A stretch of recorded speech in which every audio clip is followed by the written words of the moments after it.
Axel de Tarlet est avec nous. Le monde bouge. Bonjour Axel. Bonjour Mathieu. Et c'est aujourd'hui donc que cette convention citoyenne pour le climat, assemblée de 150 Français tirés au sort, se réunit. Ils devront faire des propositions concrètes pour l'environnement. Et ce ne sera pas facile, vous nous dites Axel, parce qu'en matière d'environnement, les efforts c'est toujours pour les autres, jamais pour soi. Exactement. Pourtant, l'environnement est devenu une priorité des Français.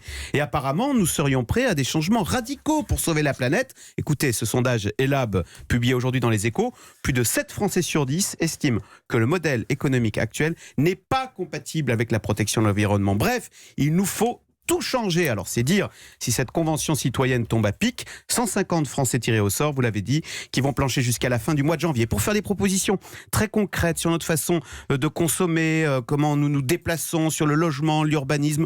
Objectif, adopter un nouveau mode de vie respectueux de l'environnement. Et ces propositions devraient ensuite entrer en application après vote au Parlement ou référendum. Axel, on vous sent sceptique. Vous ne croyez pas que cette convention citoyenne fera bouger les choses ? Eh bien écoutez, le problème c'est que sauver la planète, on est tous pour. Mais ensuite, concrètement, dès qu'on entre dans le détail des mesures, c'est là que ça se gâte. Et j'en apporte la preuve. Sondage publié aujourd'hui dans Challenge.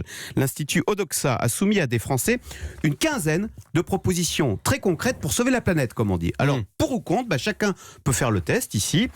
Trier ses déchets. Oui, moi je fais mon compost. Voilà, oui, à 94%, là c'est bien. Réduire sa consommation de viande, ça baisse un peu. Oui, Répondez les autres. Oui, bien sûr. oui, à 69%. Viande rouge, oui. En revanche, j'arrive dans le dur. Renoncer à sa voiture à essence. Renoncer, hein. Non, 63%. Ne plus acheter que des smartphones d'occasion. Non, à 52%. On veut du neuf.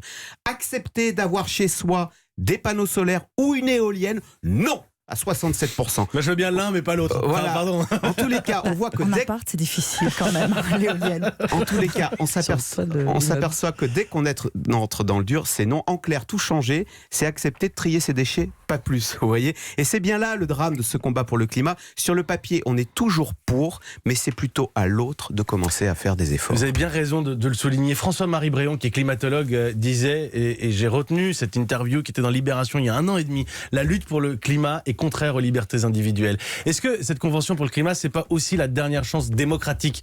Parce qu'après, les choix, ils vont être imposés. On le sait très bien qu'on n'aura pas le choix, qu'il faut réduire les émissions de gaz à effet de serre. On va en parler avec mon invité Laurence Tubiana à 7h40 tout à l'heure. Merci Axel.